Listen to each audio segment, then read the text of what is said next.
Hey, what's up, guys? In this video, we're going to look at the 4-game early slate for Wednesday, starting at 1:10 Eastern Time, so let's get right into it. I already posted my video for the main slate, so check that out if you haven't already. But I know a lot of you guys are going to be playing this early slate, so might as well make a video out of it, try to help you out. So like and subscribe as always. Starting off at pitcher, I like Luis Castillo as my first pitcher. Just because it's only a 4-game slate, you want to get the guy that has the most upside in. That is obvious. It's Luis Castillo, pitching like a top 5 pitcher in baseball so far this season. Top 5, top 10 at least. Definitely top 10. 76 strikeouts in just 61 innings. He's only given up 34 hits in those 61 and 2/3 innings. He's only given up 3 home runs. Like I said, he's been racking up strikeouts. The only thing that he struggled with a bit this season is the walks. He's had a couple of 5-walk games, but I'm not super concerned about the walks with him that much. The Brewers, he put up 28 against them in the second start of the season, and the Brewers are probably going to be missing Christian Yelich for a few days, so Yelich, reigning MVP last season, that's a big blow to the lineup, and the Brewers do strike out a bunch with guys like Aguilar, Thames if he's in the lineup, but I know Mike Moustakas strikes out a lot, as does Travis Shaw. So I feel like it's a great matchup here for Luis Castillo. He had 9 strikeouts in the 7 innings against the Brewers. He only gave up 1 hit. So I feel like this is a great spot for Luis Castillo at 11-1, and you want to get the guy that has the most upside. It's definitely Castillo. And besides Castillo, I like Zach Davies to pair with him. He's at 8,600. He's been pitching great this season. But unlike Castillo, he's not much of a strikeout guy with just 36 Ks and 52 and 2/3 innings. But I don't really care about that just because his ERA is just super low. He's 5-0 on the season, 1.54 ERA, and he's been good. If you have an ERA that low, even if you're not striking out a ton of guys, you're gonna get in the mid double digits at least, low 20s, and high teens are filled in his box scores for this entire season. He has yet to get blown up. And I don't feel like the Reds' offense is going to be able to do a lot of damage against him. He has some good pitches. He mixes and matches with his pitches, which has made him tough to really hit this season and figure out. Only giving up 4 home runs. He likes to keep everything on the ground as well. So I like him at 8,600 with the low total for the Reds. So I feel like it's a good spot to get both pitchers from the same game with the higher totals that we have for the other 3 games on the slate. So for stacking today, I think the A's, Indians are some of my favorite stacks. And then I think the Mariners and Rangers are going to be interesting. I mean, I like the Mariners a lot more than the Rangers against a lefty. So the Mariners, A's, and Indians are going to be my top 3 stacks on the slate. So let's get into it with the first guy that I like is going to be first baseman Matt Olson.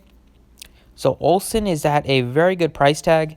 He's at 4,500. This guy has so much raw power. When he came into the league a few years ago, he broke the league with the home runs. Him and Hoskins both came around the same time. Hoskins, and Bellinger all came around the same time, and they all lit it up. His career numbers are 250 batting average against right-handed pitching, and he has a great 287 ISO against righties to go with a 537 slugging percentage. Like that a lot for him. And Jeffrey Rodriguez has been really bad against lefties and really good against righties. So I feel like it's a good spot to target some of these lefties from the A's. And Olson is the best lefty on the team. They don't have a ton of lefties, but they have Olson, and he can hit the ball out of the park a couple times. So he has double dong upside. Jeffrey Rodriguez has given up a 260 batting average to lefties and a 580 slugging. All 4 of the home runs given up by Rodriguez have come against lefties. And the career numbers for Rodriguez for 168 batter sample size, he's given up a 522 slugging to lefties and just a 335 slugging to righties. So I feel like it's a really good spot to target the lefties from the A's. And Olson is at a decent price tag here at 4,500. I mean, he does have power. He's only played a handful of games since he was injured, but he does have 4 home runs on the season in a limited sample size and just 55 at-bats. Second baseman, I like Jurickson Profar, so he's very, very cheap at 3,900. His BABIP is finally starting to turn around as of late. So you knew he wasn't going to be stuck in a terrible BABIP for so long. I mean, he only has 23 strikeouts and 161 at-bats. That's like under 17% K rate, I think. Quick math. But he's starting to hit the ball really, really well. 3 home runs in his past 5 games. Had a pitch hit home run the other day. Pitch hit home run I think came in the middle of the game. But Profar 3,900, if you like, is a good spot for him. We saw Rodriguez's struggles against lefties. Profar is a switch hitter, so we got to battle him from the left side of the plate. So at 3,900, I like Profar. And then if you're looking, besides Profar, if you're looking for another cheap second baseman, I think Nicky Lopez is super cheap. Still at just 3,300, DraftKings refuses to raise his price tag. But I like Profar a little more than Lopez. But in case you're building multiple lineups, I think Lopez is another strong play. All right, and then at shortstop, I like Francisco Lindor. So shortstop is, on this slate, I mean, you got a couple guys, and then the position dies off, right? You have like 4 guys that you can really choose from, like Simeon, Lindor, Mondesi DeWong, and maybe Tim Beckham if you really want to. But I like Lindor. He's 4,500. He's much cheaper than guys like DeWong and Mondesi, Paul DeYoung and Mondesi. 4,500. Lindor's been good this season, especially as of late. He's been injured as well, so he only has 112 at-bats on the season, but he has 7 home runs. 2 have come in the last 2 games. He has a lot of power. He's another switch hitter, so we'll get a battle Frankie Montas here from the left side of the plate, so always getting the platoon advantage. And Montas has been a little worse to lefties, so it's a good spot for Lindor battling him from the left side of the plate. So to make sure. And the Indian bats today, they have like a high total. It's supposed to be, wind's going to be blowing out in Cleveland Stadium, in the Indian Stadium. So I feel like it's a good spot to get some of these Indians. They're very cheap, and definitely Frankie Montas has been bad against lefties. 424 slugging and a 273 batting average given up to lefties this season.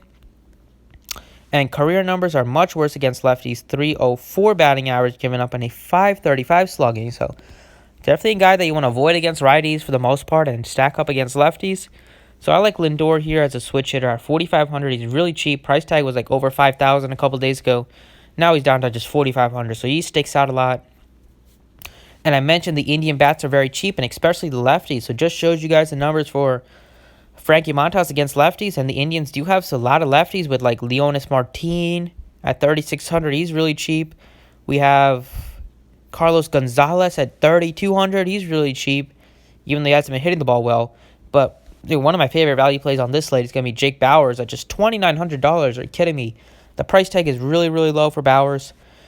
He has a power upside. He hasn't really flashed it yet in the league. Last season he was a lot better than he showed so far for the Indians when he was a member of the Rays. But he still does have power against right-handed pitching.